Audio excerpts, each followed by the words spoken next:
paz do Senhor Jesus, irmãos, que bom poder estar aqui reunidos na casa do Senhor, você na tua casa. Vamos juntos louvar e engrandecer o nosso Deus. Quero fazer uma oração abrindo este culto então. Senhor, meu Deus e meu Pai, diante da tua presença nós estamos, invocamos aqui o teu poder, ó Deus, a tua presença, para que a manifestação, ó Deus, do Teu Espírito, ela seja intensa, meu Pai, ela seja marcante nesta noite. Venha falar conosco, ó Pai, venha receber esta adoração, este culto, porque nós estamos aqui com este propósito, ó Pai, de Te adorar, de Te glorificar, no nome de Jesus. Alcança cada um, ó Deus, que subiu para a Tua casa, alcança aquele que está distante de Ti, ó Deus. Desperta aquele que dorme o sono espiritual, ó Deus. Abençoa aquele que está em casa ou em qualquer lugar ouvindo esta palavra. Desperta, ó Deus, para uma vida contigo, para uma vida de adoração e obediência a Ti, ó Pai. Em nome de Jesus, assim nós oramos, agradecidos. Amém. Graças a Deus. Vamos adorar o Senhor com alegria.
Louvado seja o nome do Senhor, glórias ao nome do Senhor.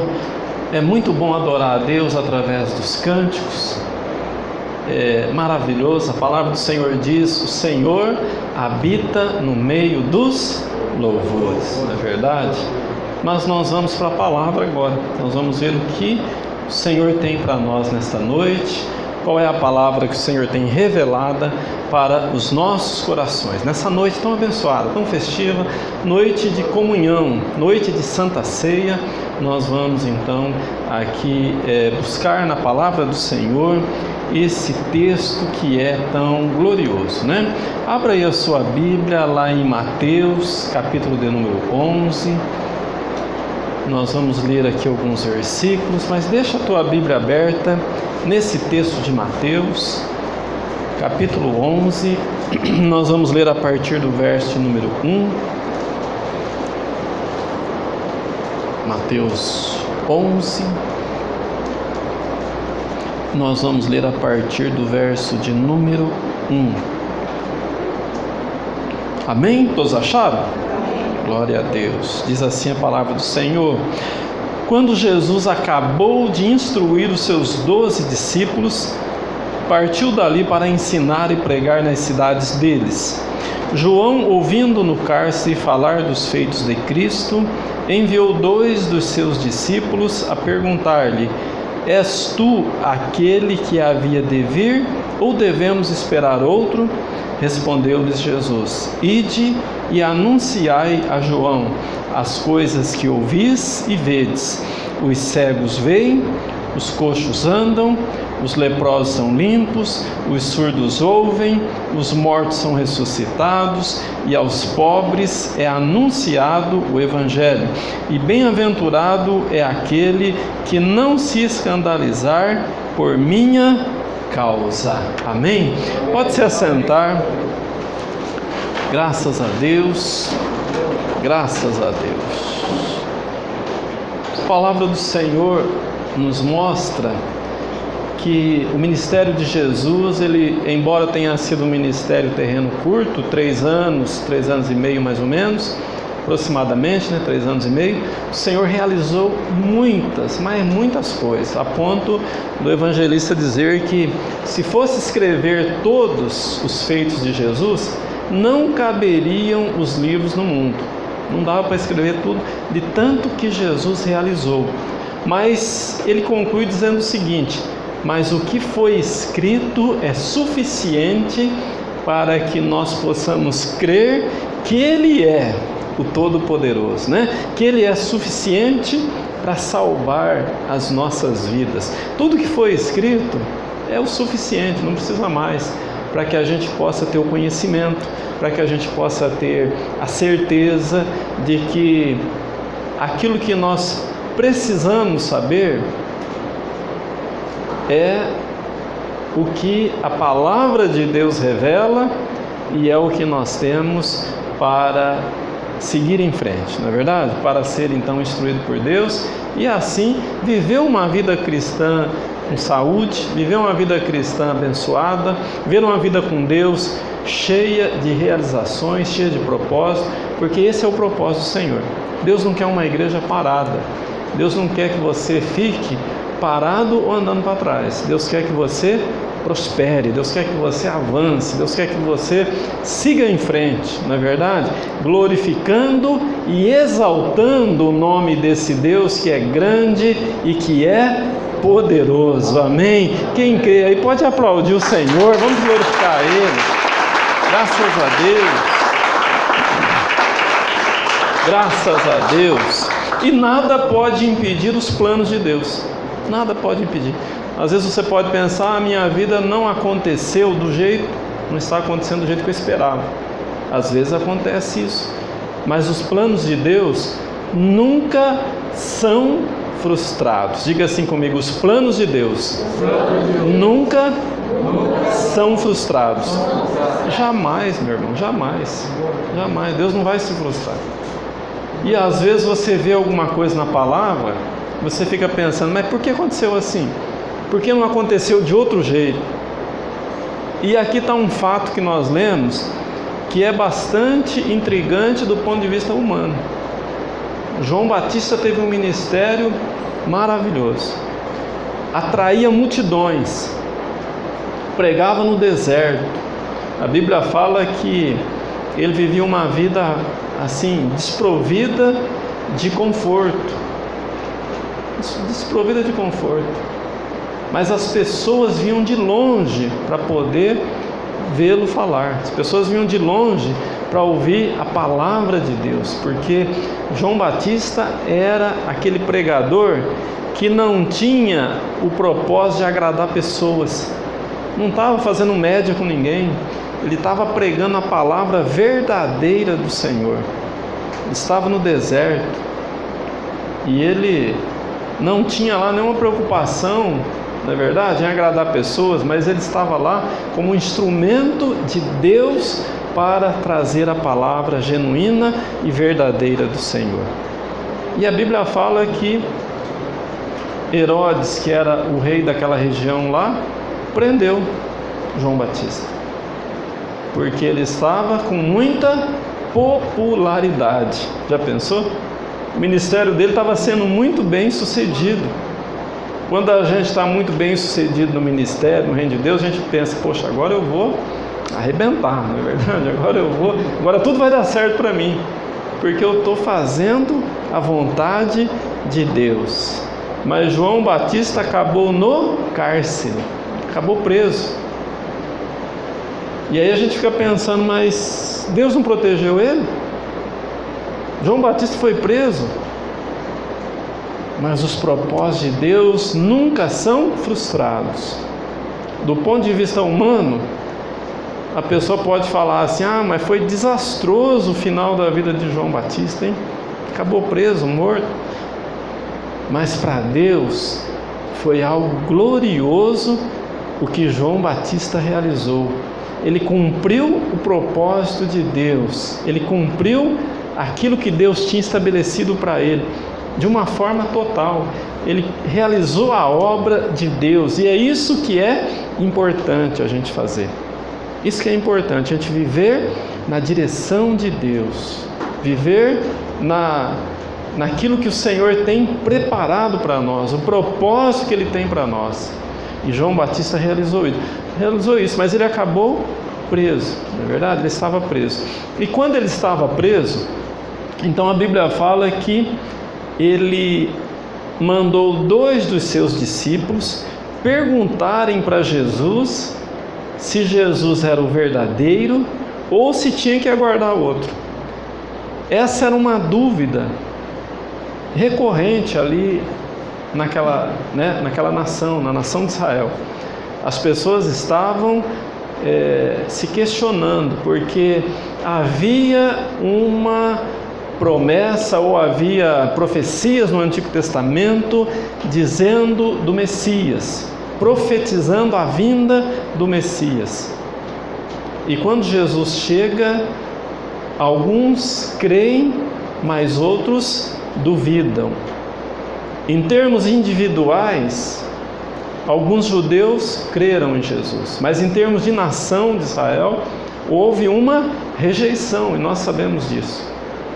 A Bíblia fala em João capítulo 1 que Jesus veio para os seus. Quem que era os seus? O povo de Israel, o povo judeu, né? Veio para os seus, mas os seus não o receberam. Mas ficou o ponto final aí, não. Mas a todos quantos receberam, deu-lhes o poder de serem feitos filhos de Deus.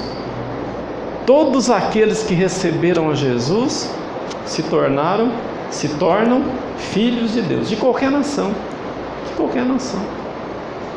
Às vezes a pessoa, é comum a gente ver um ditado por aí, eu também sou filho de Deus. O fulano também é filho de Deus. Não, todos são criaturas de Deus, não é verdade?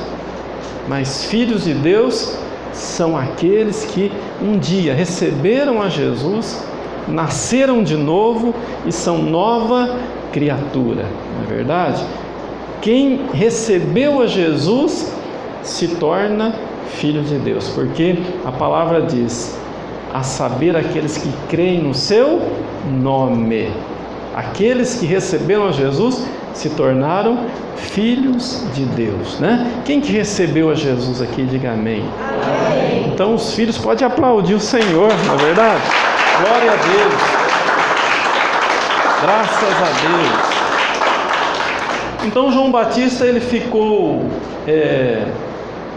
com uma dúvida, e às vezes a gente fica olhando assim e pergunta, mas João Batista, ele ficou com dúvida com relação ao ministério de Jesus? A Bíblia não especifica exatamente se foi João Batista ou se foram os discípulos dele. Pode ter acontecido, ter sido os discípulos dele. E ele disse, olha, vão e perguntem então para ele.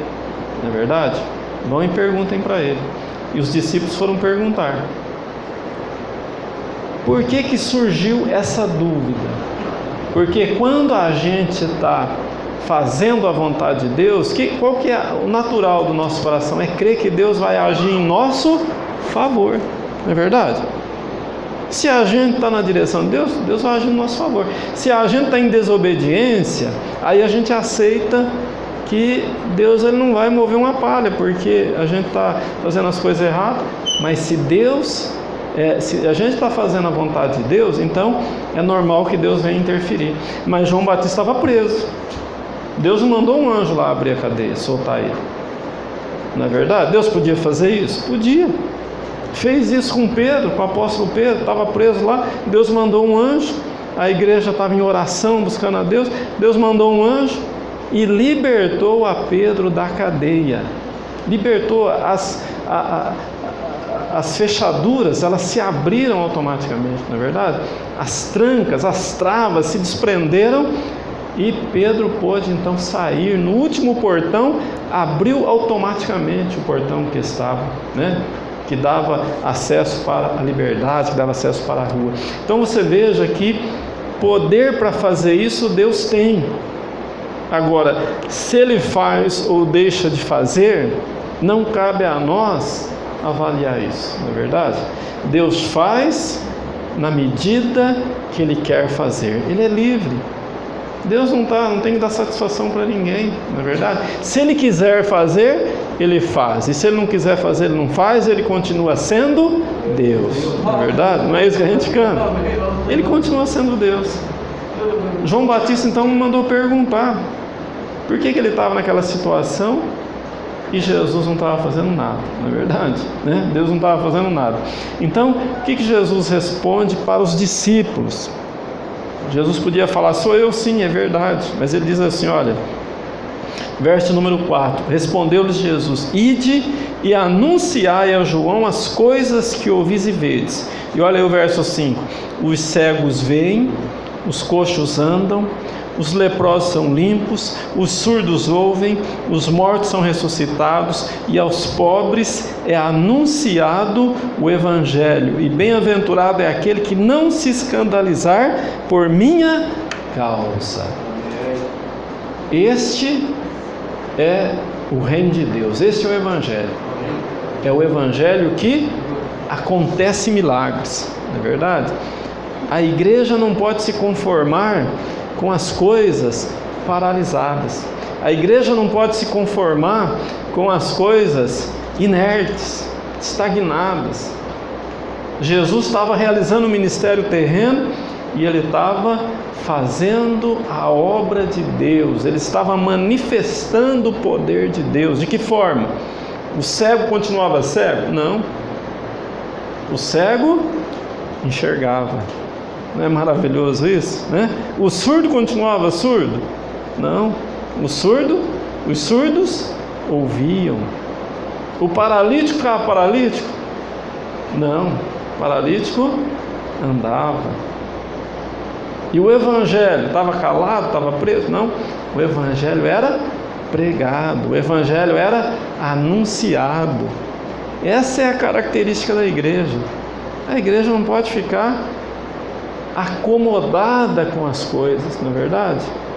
A igreja não pode ficar cega diante das circunstâncias. A igreja precisa ter uma visão de Deus. A igreja precisa enxergar segundo a ótica de Deus. Sexta-feira nós pregamos aqui que a igreja não pode viver apenas no natural. A igreja precisa viver no sobrenatural. Deus não chamou a gente para simplesmente viver naturalmente. Viver pela fé, e a Bíblia fala que o justo viverá pela fé, é viver o sobrenatural de Deus. Abraão viveu isso, pai da fé. E a igreja é chamada a viver isso, a ter uma visão de Deus. Como que você está enxergando as coisas? Como que você está vendo a tua vida? Apenas do ponto de vista humano? Apenas do ponto de vista natural? Ou você está olhando para a vida segundo a ótica de Deus, segundo o olhar de Deus? A igreja não olha segundo o mundo, a igreja olha segundo o que Deus vê. E o que é que Deus vê? Deus vê só a enfermidade? Não, não vê só a enfermidade. Mas tem muita gente vendo só enfermidade, não é verdade? Deus olha e não vê saída para os problemas? Não. Deus tem uma solução para tudo. Mas quem é de Deus às vezes olha e não vê saída. Não vê saída. Está de acordo com o que a Bíblia está ensinando? Não, a Bíblia está falando que aqueles que eram cegos, eles enxergavam. Era cego, mas passou a enxergar. No passado, quando você não tinha a Jesus, você era cego, mas agora você enxerga. Você enxerga. Estou falando do ponto de vista espiritual, né? Agora você tem visão de Deus. Agora você enxerga os milagres de Deus. Agora você enxerga o agir de Deus. Agora você enxerga o poder de Deus se manifestando. Viver igreja é viver isso, é viver segundo a ótica de Deus. O mundo tem uma ótica, o mundo tem uma visão, mas a igreja tem uma visão diferente da que o mundo tem. O mundo caminha para o caos, mas a igreja do Senhor caminha para a vitória e para viver para sempre com o Senhor. Hoje nós celebramos aqui a ceia, mas Jesus disse: olha, é a última vez que eu celebro com vocês, a próxima vai ser no céu, nas bodas do Cordeiro. Amém? Quem crê pode aplaudir, pode glorificar. Aleluia! Glória a Deus! Glória a Deus! Então Jesus mostrou os milagres que estavam acontecendo. Jesus disse assim: olha, vai e fala para João o seguinte: cego está vendo, surdo está ouvindo, aleijado está andando, o poder de Deus está sendo pregado, a palavra está sendo pregada, e quem não se escandalizar, e bem-aventurado é aquele que não se escandalizar do Filho do Homem. Muito feliz é aquele que não se escandaliza com o Evangelho. Muito feliz, é o que Jesus diz, né?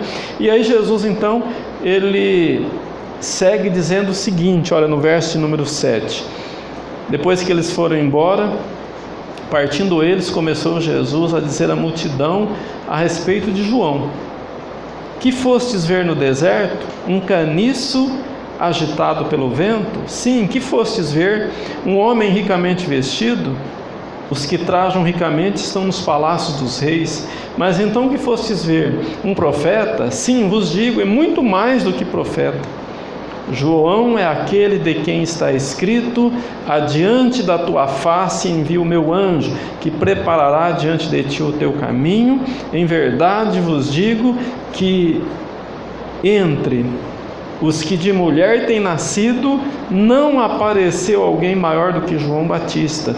Contudo, o menor no reino dos céus é maior do que ele. Dá uma paradinha aí no 11, vamos aprender aqui. Jesus faz 3 observações a respeito de João Batista. E ele pergunta para a multidão: o que é que vocês foram ver no deserto? O que vocês foram ver? Um caniço agitado pelo vento? As multidões iam para o deserto para ver João Batista. Ele arrebanhava multidões, não é verdade? E a palavra dele não era uma palavra suave, não, era uma palavra dura, não é verdade? Ele não alisava, não. Ele chamava de hipócritas, não é verdade?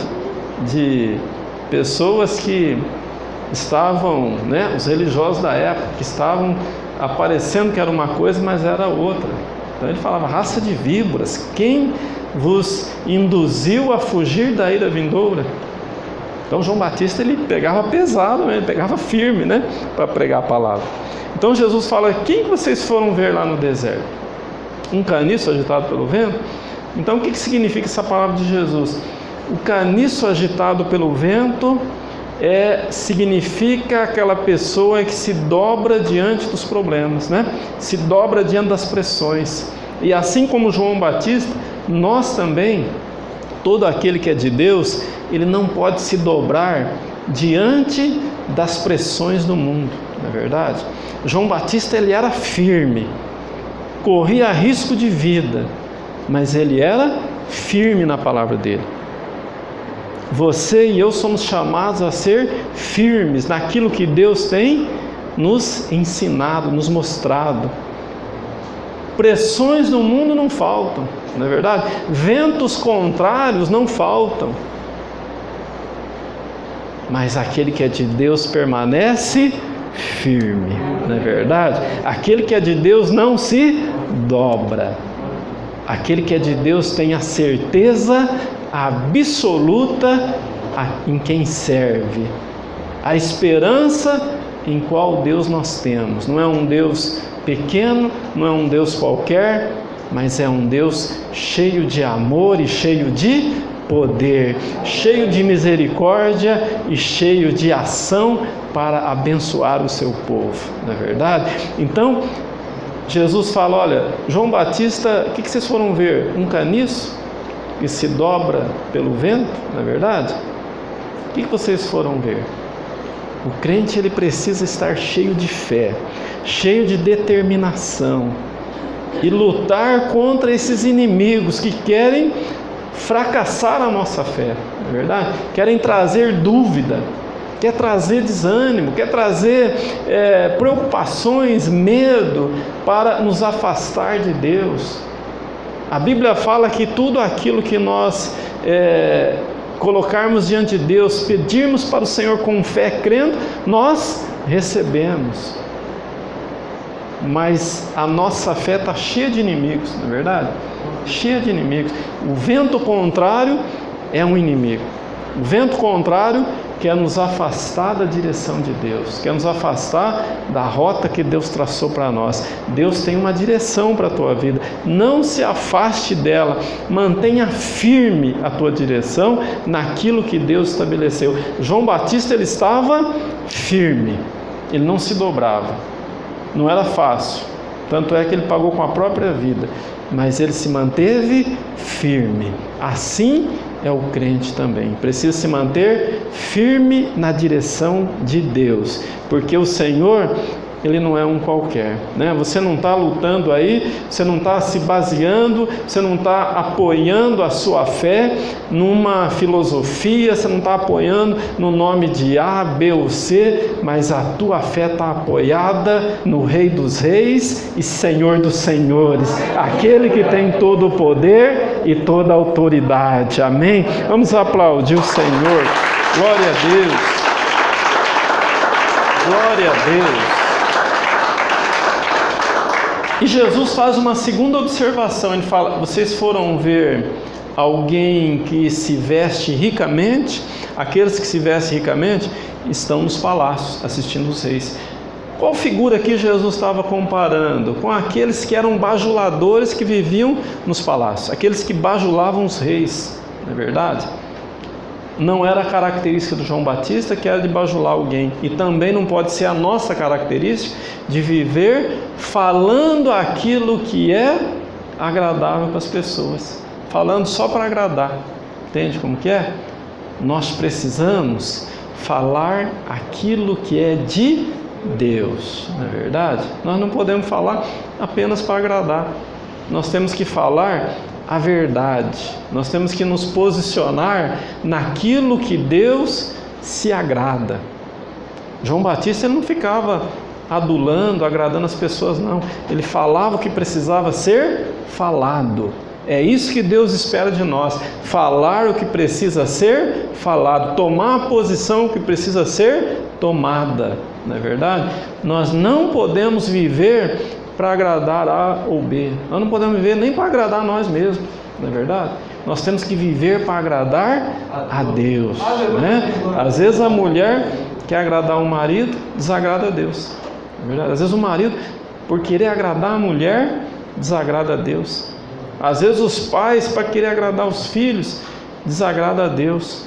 Mas antes importa agradecer a Deus, agradar a Deus e glorificar o nome dele. Se você vai contrariar A ou B, não importa. O que importa é agradar aquele que é o Senhor, o galardoador das nossas almas. Amém? Pode aplaudir, glorificar. Aleluia. Glória a Deus. Glória a Deus. E Jesus faz uma terceira observação a respeito de João Batista, no verso de número 9. Mas então que fostes ver um profeta, sim vos digo eu, e muito mais do que profeta. João é aquele de quem está escrito: adiante da tua face envio o meu anjo, que preparará diante de ti o teu caminho. Então, João Batista, ele não era um homem qualquer, ele era um profeta. Você não é uma pessoa qualquer, você é uma pessoa de Deus. Em algum sentido também você é um profeta, porque profeta é aquele que fala a palavra de Deus, não é verdade? Você pode falar a palavra de Deus lá na tua casa, você pode falar da palavra de Deus lá no teu trabalho, você pode falar da palavra de Deus lá na escola, aonde você estiver. Você é um atalaia de Deus para proclamar que esse Deus, ele é grande, que ele é poderoso, que ele ama o pecador, que ele abomina o pecado, não é verdade? Deus detesta o pecado, mas ele ama o pecador. Então, às vezes a pessoa, ela confunde isso, não é verdade? E cabe a nós, que somos profetas de Deus, para falar para as pessoas: olha, existe um Deus que te ama, existe um Deus que enviou Jesus para te libertar, para te dar vida. Porque a salvação não é pelo fato da pessoa ser perfeita, a salvação é porque Jesus é perfeito, não é verdade? E porque Ele pagou o preço, Ele levou a maldição que estava sobre nós, Ele carregou sobre si todas as nossas mazelas, tudo aquilo que estava sobre a nossa vida para nos condenar, Jesus levou lá na cruz. Por isso que quando ele estava lá entregando a sua vida, ele se sentiu só. E ele disse: Senhor, meu Deus, por que me abandonaste? Na verdade, Deus abandonou ele por causa do pecado naquele momento que ele estava levando todo o pecado de toda a humanidade. Aonde existe o pecado, Deus não tem comunhão. Aonde o pecado está, a Bíblia fala a separação de Deus. O que é que a Bíblia pergunta? O que é que nos afasta de Deus? O pecado que nos afasta. Por isso que Jesus, ele uniu. A Bíblia fala que ele reconciliou. Essa é a palavra, né? Ele reconciliou a humanidade em Deus, porque a humanidade estava em Deus em Adão, mas quando Adão pecou, quebrou essa comunhão, e em Jesus nós fomos reconciliados com Deus, né? A Bíblia fala: se pelo pecado de um homem, Adão, veio a morte sobre toda a humanidade, mas também por um ato de um homem chamado Jesus Cristo veio a vida, e a vida abundante sobre toda a humanidade. Amém? Quem entendeu pode aplaudir, glorificar. Aleluia. Glória a Deus. Glória a Deus. Então, dos nascidos de mulher, ninguém é maior que João Batista. Olha a importância desse homem. Mas é interessante que Jesus fala: mas o menor no reino de Deus é maior do que João Batista. João Batista ele não viveu para ver Jesus completando a obra de salvação. Ele não viveu, ele morreu antes, né? Foi pedida a cabeça dele, foi decapitado, e todos conhecem que é a história, não é verdade? Mas quando Jesus completou a obra de Deus, a obra salvífica, a obra que redimiu a humanidade, então todo aquele que pertence ao reino de Deus, todo aquele que pertence à igreja do Deus vivo, se torna maior do que João Batista, porque João Batista não viu, né? Ele foi para a eternidade antes, ele foi para a glória antes. Por isso que Jesus falou que o menor seria maior que João Batista. Você é maior do que aquele que era o maior nascido de mulher, não é verdade? Então olha que privilégio pertencer à obra de Deus, pertencer ao reino de Deus, né? E Jesus continua então aqui no verso 16, que eu quero aqui finalizar com um ensinamento muito importante aqui, ó. Verso 16: mas com quem compararei esta geração? É semelhante a meninos que se assentam nas praças e gritam aos seus companheiros: tocamos-vos flauta e não dançastes, cantamos-vos lamentações e não chorastes. Pois veio João, não comendo nem bebendo, e dizem: tem demônio. Veio o Filho do Homem, comendo e bebendo, e dizem: eis aí um homem comilão e beberrão, amigo de cobradores de impostos e pecadores. Mas a sabedoria é justificada por suas ações. Jesus estava falando aqui de um vento contrário, soprado pelo diabo, inimigo das nossas almas, não é verdade? Então ele fala: quem que eu vou comparar essa geração? Vou comparar com meninos que sentados nas praças tocam uma música para as pessoas ficarem alegres e as pessoas não ficam alegres. Canta uma lamentação para as pessoas chorarem, as pessoas não choram. Vento contrário. Pessoas que são insensíveis, contrárias à obra de Deus. Uma ação do inimigo, não é verdade? Uma ação do inimigo. Jesus estava dizendo: olha, essas pessoas são contrárias.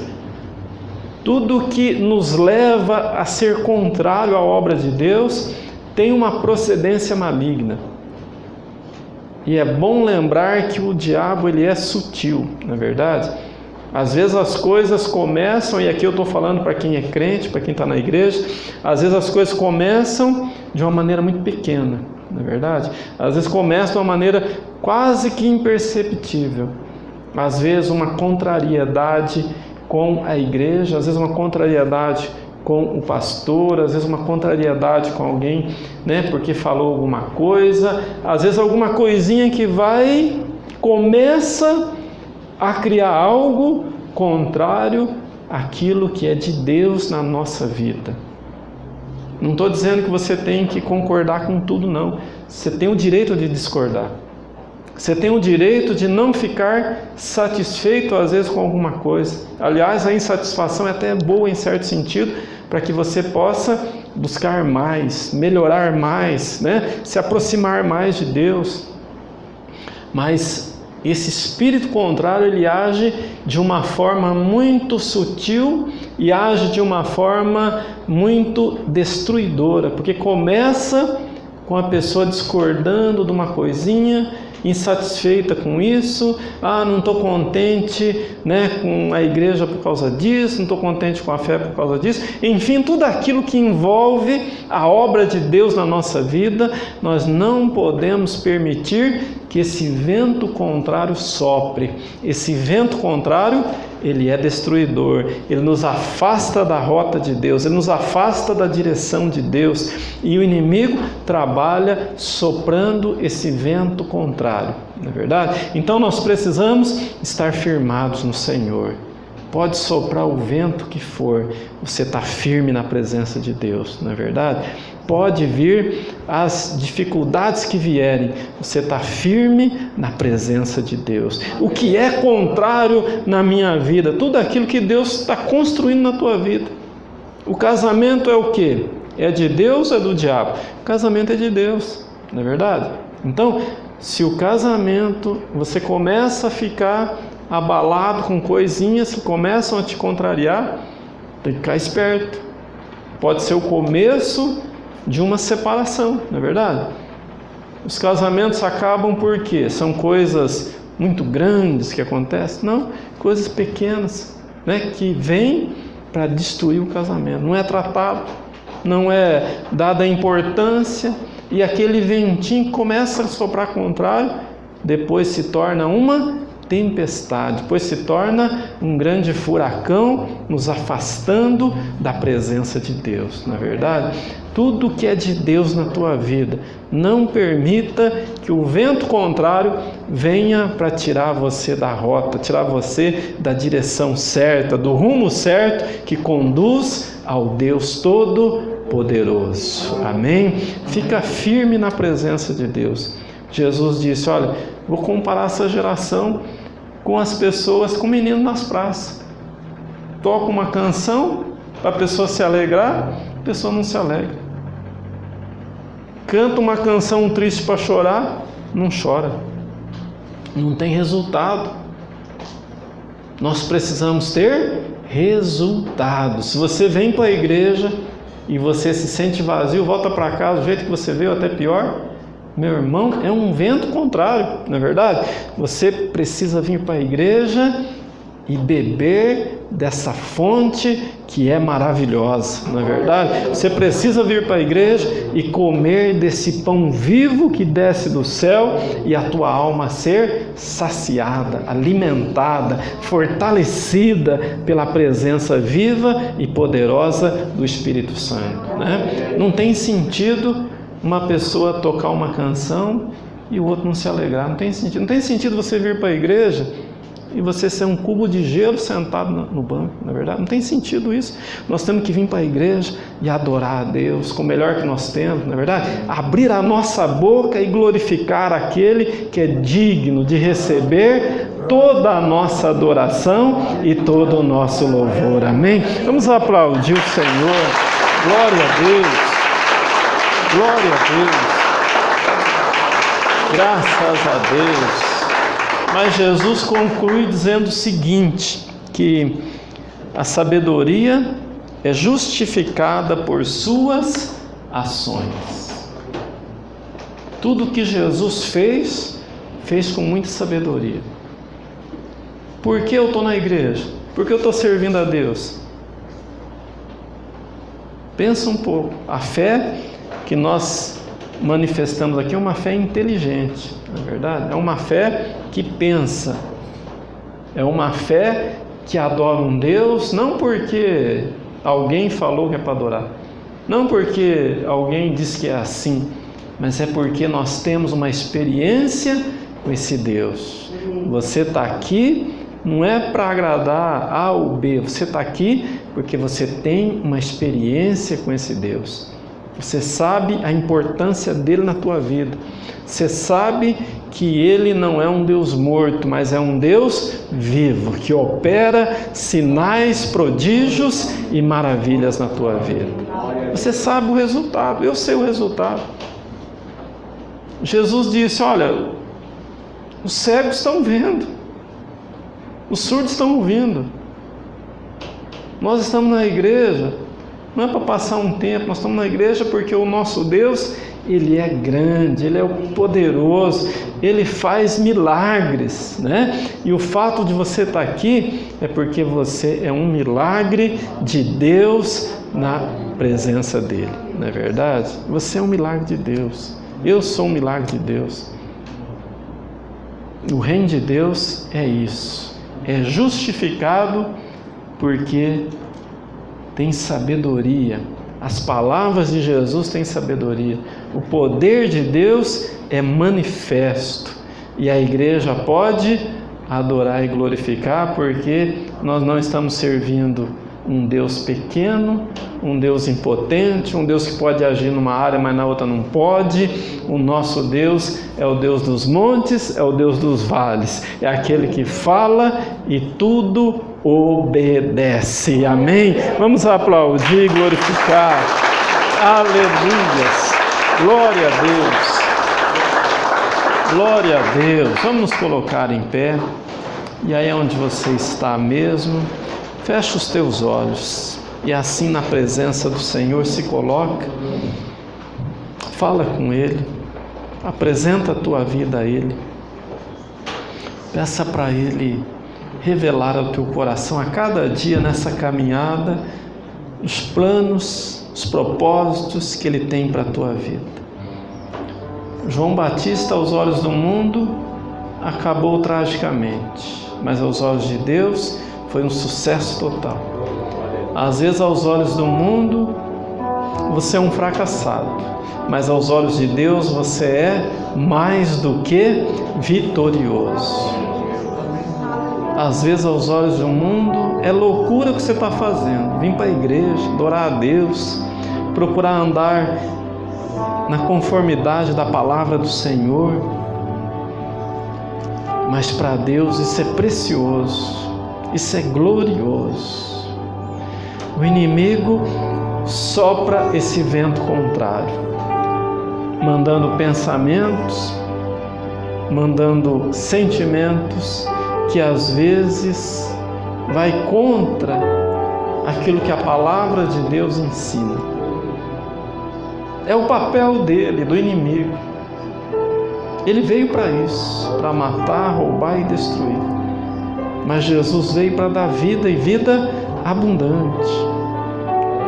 Você está na presença do Deus vivo, do Todo-Poderoso. Nenhum vento pode tirar você da direção do Senhor.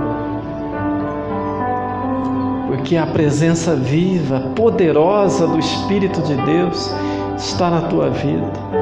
Ele te faz fortalecido, Ele te faz firmado nesse alicerce que é a palavra de Deus, que é o reino de Deus. Jesus disse: olha, as portas do inferno não prevalecerão contra a minha igreja. Aquele que está firmado no Altíssimo, nada nem ninguém pode destruí-lo. João Batista acabou preso e morto. Uma porta se fechou, as autoridades fecharam uma porta para ele aqui, mas Deus abriu uma porta para ele no céu e recebeu ele na eternidade, para viver com ele para todo o sempre. Aleluia, glória a Deus. Assim na presença do Senhor, Senhor meu Deus e meu Pai, a tua igreja está reunida aqui, Senhor. E às vezes essa pessoa que está me ouvindo passou por uma dificuldade e até questionou a fé, Senhor. Até se perguntou: será que Deus é mesmo comigo? Será que eu estou no caminho certo? Mas a tua palavra vem nos mostrar nesta noite que o Senhor está conosco, que independentemente de as coisas darem certo ou errada, nós sabemos que temos um Deus que não nos abandona, um Deus que está presente, um Deus que é forte, que é poderoso, que livra e age quando quer, mas jamais deixa de cumprir as promessas que tem para nós. Então que a tua igreja seja agora, ó Deus, por ti alimentada, fortalecida, que o teu poder venha, Senhor, que os sofismas, as ações do inimigo sejam quebradas agora, destruídas, e o teu poder flua como um rio na vida desta pessoa, Pai. Em nome de Jesus, abençoa o teu povo agora, dá vitória ao teu povo, fortalece aquele que às vezes está em dúvida, meu Deus, que essa dúvida caia por terra, esse inimigo seja agora vencido, destruído, e a tua bênção se estabeleça agora na vida de todos aqueles que creem, meu Pai. Em nome de Jesus. nós declaramos aqui uma igreja viva, uma igreja avivada, uma igreja vitoriosa na Tua presença. Declaramos uma igreja firme, que não se dobra diante do vento contrário, mas que permanece inabalável na Tua presença. Assim nós oramos, Pai, agradecidos agora e sempre, e todos aqueles que creem, digam comigo amém. Pode aplaudir bem forte. Glória a Deus, maravilhoso, Santo de Israel. Aleluia. Glória a Deus, glória a Deus, glória a Deus.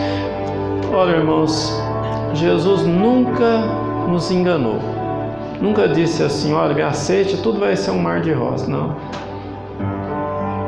Ele disse algo que é muito conhecido da igreja: no mundo tereis aflições, mas tende bom ânimo, eu venci o mundo. Todo aquele que é nascido de Deus vence o mundo. Não vai faltar vento contrário, pode ter certeza disso. Não vai faltar um tempo que às vezes a gente está desempregado, não vai faltar. Às vezes não vai faltar aquele momento que às vezes a gente tem um desentendimento em casa. Às vezes alguém fala alguma coisa que a gente não gosta, que desagrada a gente, não é verdade? Às vezes uma enfermidade que a gente tem que lutar contra ela. Às vezes a perda de alguém que a gente ama tanto. Isso faz parte da nossa caminhada. Mas nada pode nos tirar do plano de Deus, da direção de Deus para a nossa vida. Se você está firmado, não existe vento contrário, não é verdade? Não existe vento contrário que tira você da rota, que tira você do rumo certo para seguir em frente, olhando para o autor e o consumador da nossa fé, o Senhor Jesus. Amém? Levanta as suas mãos para o alto, receba a bênção. Poderoso Deus e amado Pai, despede o teu povo em paz para os seus lares, debaixo das tuas potentes mãos, Senhor. Uma semana abençoada, vitoriosa na vida do teu povo. Que a graça do nosso Senhor e Salvador Jesus Cristo, o grande e eterno amor de Deus o Pai, as doces e meigas consolações do teu Espírito, esteja com toda a igreja e todos aqueles que creem, digam comigo amém. Pode aplaudir, exaltar. Amém. Graças a Deus. Graças a Deus. Graças a Deus. Dá um abraço no teu irmão, diga para ele: foi bom adorar a Deus contigo aqui, meu irmão. Sintam-se abraçados por nós. Uma boa semana. Vão em paz, em nome de Jesus.